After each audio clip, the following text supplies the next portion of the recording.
열왕기상 14장 1절부터 20절까지 있는 말씀 교독하겠습니다. 제가 가진 성경책은 구약성경 539페이지입니다. 열왕기상 14장 1절부터 20절까지 있는 말씀 교독하겠습니다. 그때 여로보암의 아들 아비야가 병든지라.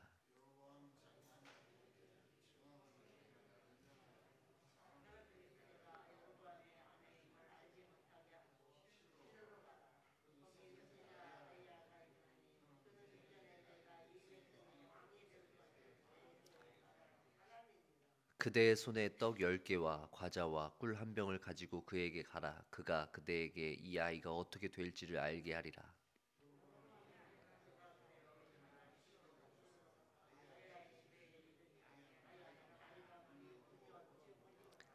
여호와께서 아이야에게 이르시되 여로보암의 아내가 자기 아들이 병 들었으므로 내게 물으러 오나니 너는 이러이러하게 대답하라. 그가 들어올 때에 다른 사람인 채 함이니라.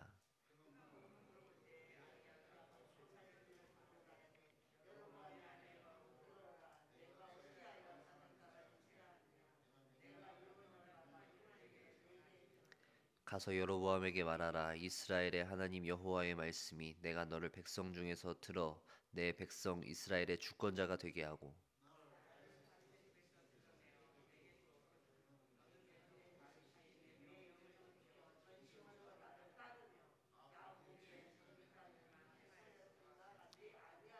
내 이전 사람들보다도 더 악을 행하고 가서 너를 위하여 다른 신을 만들며 우상을 부어 만들어 나를 노엽게 하고 나를 내 등 뒤에 버렸도다.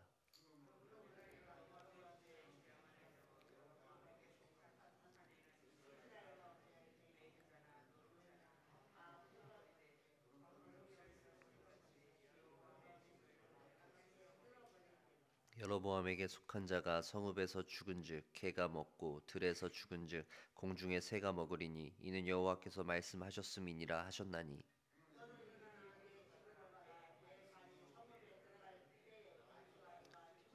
온 이스라엘이 그를 위하여 슬퍼하며 장사하려니와 여로보암에게 속한 자는 오직 이 아이만 묘실에 들어가리니 이는 여로보암의 집 가운데에서 그가 이스라엘의 하나님 여호와를 향하여 선한 뜻을 품었음이니라.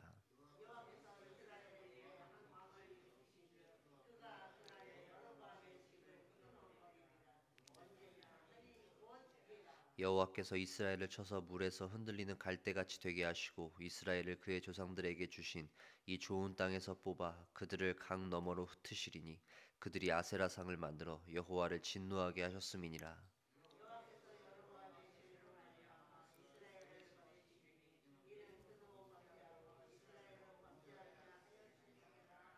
여로보암의 아내가 일어나 디르사로 돌아가서 집 문지방에 이를 때에 그 아이가 죽은지라.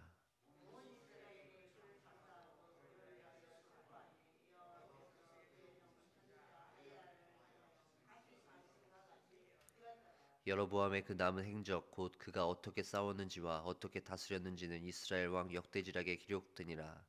여로보암 왕이 된 지 22년이라. 그가 그의 여러 조상과 함께 잠에 그의 아들 나답이 대신하여 왕이 되니라. 아멘.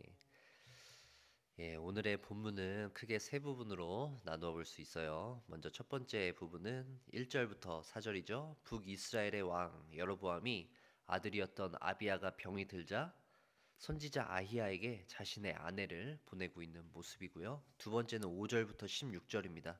그의 아내에게 하나님의 뜻을 선포하고 있는 아히야 선지자의 그 예언의 내용 이죠. 그리고 세 번째가 17절부터 20절인데요.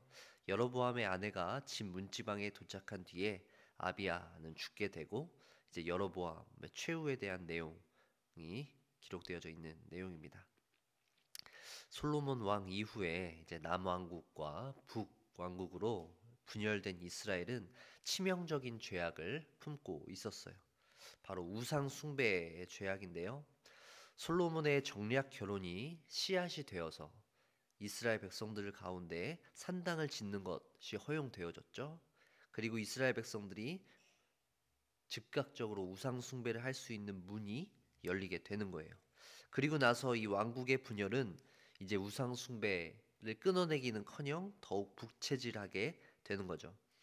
남한국은 그나마 이 우상 숭배를 끊어내기 위해서 여러 노력을 하였지만 북왕국 그렇지 않았어요.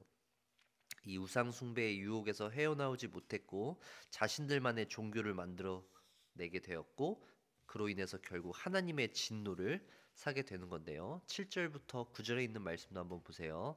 가서 여로보암에게 말하라. 이스라엘의 하나님 여호와의 말씀이 내가 너를 백성 중에서 들어 내 백성 이스라엘의 주권자가 되게 하고 나라를 다윗의 집에서 찢어내어 내게 주었거늘 너는 내 종 다윗이 내 명령을 지켜 전심으로 나를 따르며 나 보기에 정직한 일만 행하였음과 같지 아니하고 내 이전 사람들보다도 더 악을 행하고 가서 너를 위하여 다른 신을 만들며 우상을 부어 만들어 나를 노엽게 하고 나를 내 등 뒤에 버렸도다. 선지자 아이야를 통해서 하나님께서는 이 여로보암 왕에게 내가 너를 왕이 되도록 하겠다라고 말씀하셨죠. 그래서 이 여로보암 왕은 자신의 아들이 병 들었을 때 백방으로 뛰어다녔을 거 아니에요. 아들을 살리기 위해서 여러 방법을 썼겠죠. 하다가 안 됐을 때 어떻게 한 것일까요?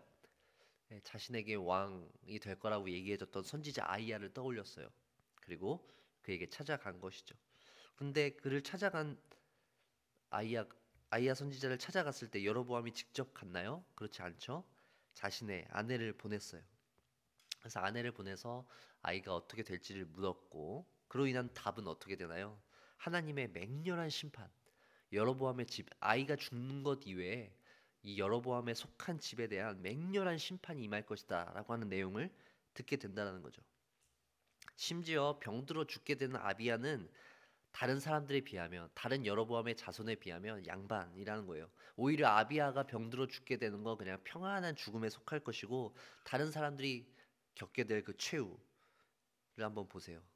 시체가 매장되지도 못하고 험한 꼴로 죽게 된다라는 거예요. 죽은 개와 공중의 새가 그 시체를 먹는 끔찍한 일이 나타나는 것이죠. 이것보다 끔찍한 심판이 있을 수 없을 거예요. 결국 이 여로보암의 집, 여로보암과 그의 후손들 앞으로 그의 몸에서 태어나게 될 이 후손들에게 주어질 이러한 심판을 당하게 되는 이유에 대해서 하나님께서 선지자 아이야를 통해서 말씀하고 계신데요. 9절에 기록되어져 있죠. 내가 나를 노엽게 하고 나를 내 등 뒤에 버렸도다. 여기서 이 버리다라고 하는 단어가 가지고 있는 의미는요. 첫 번째로는 뭔가를 이렇게 던져버리다. 그리고 말 그대로 그냥 버리다. 그리고 쫓아내다라고 하는 의미가 있어요. 이제 성경에서 보면은 이 단어가 쓰인 여러 가지 용례들이 있는데 제사를 왜 지낼 때 짐승을 잡잖아요. 그럴 때 제물의 고기를 하나님 앞에 드리는데 뭐 내장이나 이런 쓸모없는 것들은 이렇게 버린단 말이에요. 그럴 때 이 버리다, 던지다라고 하는 이 단어를 사용하게 되고요. 또 하나는 이제 전쟁에서 패한 사람들이 이제 도망갈 때는 보통 막 36개 이렇게 주랭랑 치면서 막 도망가잖아요. 그럴 때 거추장스러운 모든 것들, 뭐 옷도 그렇고요. 필요한 모든 것들을 다 버려두고 갈 때 이 버리다라고 하는 단어를 쓰기도 합니다. 던지다, 버리다요. 그리고 마지막으로 한 가지가 이제 죄를 범한 사람들이 쫓아낼 때 그들이 범한 그 땅에서 쫓아낼 때 하나님께서 이 버리다라고 하는 단어를 성경 가운데 쓰시는 것을 볼 수 있는데요. 결국 이 이스라엘 백성들 그리고 이 여로보암 왕을 통해서 하나님께서 느끼신 감정이 바로 그것이라는 거죠. 그들이 나를 버렸도다. 나를 등 뒤로 던져 버렸도다. 라는 것은 이 하나님에게 올려야 할 합당한 영광을 올리지 않았다는 거예요. 창조주 하나님께 영광 돌리지 아니하고 다른 우상을 섬김으로써 하나님 앞에 심한 모욕과 경멸을 준 것이죠. 이 우상 숭배라고 하는 죄악이 바로 이렇다라는 겁니다. 어떻게 이스라엘이 이러한 지경으로까지 올 수밖에 없었는지 한번 생각해 보세요. 솔로몬 왕이 거둔 그 수많은 부와 번영들, 다윗으로부터 전해진 부강한 나라와 또 솔로몬으로부터 시작된 그 나라의 부강함이 어떻게 이러한 결과를 가져왔을까요? 그것은 바로 인간 가운데 있는 그 죄의 영향력과 파괴력이 있다라는 사실이죠. 가랑비에 옷이 젖는다고 하죠. 알게 모르게 우리가 짓는 죄악들은 우리의 발목을 잡고 끝까지 늘어집니다. 우리도 모르는 새에 멸망의 끝자락에 다다를 때까지 우리의 몸과 영혼을 잠식시키기 위해서 수단과 방법을 가리지 않는 것. 그것이 바로 우상 숭배라고 하는 죄악입니다.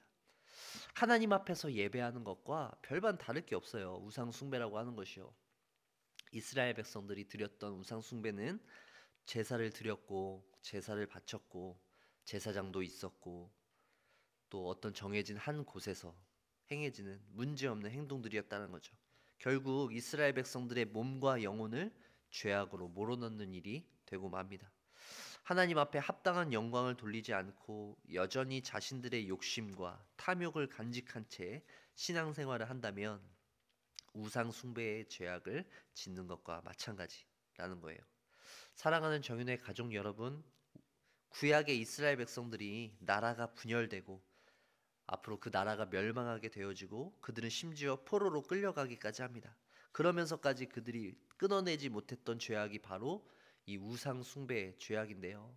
하나님을 노엽게 하고 하나님이 기뻐하시지 않는 행동들을 하면서도 그게 어디서부터 어떻게 잘못되었는지를 알아챌 수도 없었고 알아차린다고 해도 자신들의 힘으로 바로잡을 수 없을 정도로 엉망진창이 되는 모습을 볼 수 있습니다. 여로보암 왕은 솔로몬 왕으로부터 도피했다가 북이스라엘 10지파가 요청을 하죠. 다시 돌아와 달라. 그래서 이스라엘로 돌아온 뒤에 왕이 되었어요. 선지자 아히야에게 왕이 될 것이라고 하는 예언도 받았죠. 얼마 안 돼서 왕이 되었지만 그는 또 그의 집이 멸망할 것이다 라고 하는 예언도 동일한 선지자 아히야에게 듣게 됩니다. 이 한 사람이 겪게 되는 흥망성쇠의 이 모습은 결국 죄의 문제가 인간에게 얼마나 심각한지를 보여주고 있는 것이죠. 우리 모두는 우리 가운데 있는 이 죄의 모습을 깨닫고 매일 회개하며 오직 예수 그리스도의 보혈만을 의지하며 살아갈 수 있는 저와 여러분이 되어야 할 것입니다. 부끄럽고 창피하더라도 여로보암 왕은 아내를 직접 보내는 대신에 자신이 갔어야 하는 것이죠. 하나님 앞에 회개했어야 돼요. 그때라도 하나님 앞에 잘못을 구했어야 하죠. 우리에게 주어지는 회개의 기회가 있다면 여러분 놓치지 마시길 바랍니다. 하나님 앞에 합당한 영광을 올려드리지 못한 우리의 모습들을 보며 부끄러워하고 동시에 오직 예수 그리스도의 십자가만을 붙들고 나아가시는 저와 여러분 되시기를 축원합니다. 십자가로 나아가야 할 마땅한 조건을 가지고 찾는 것이 아니라 나에게는 자격 없음을 인정하고 오직 그리스도의 보혈과 은총만을 붙잡을 때 우리가 회개할 수 있고 우리가 성도로서 온전히 살아갈 수 있다라는 것을 기억하시길 바랍니다. 죄와 유혹의 시험 앞에서 내 힘으로 대항하지 말고 오직 하나님의 도우심을 구하며 성령의 임재하심으로 승리하며 살아가시는 사랑하는 정윤의 모든 가족들 되시기를 주의 이름으로 간절히 축원합니다. 기도하겠습니다.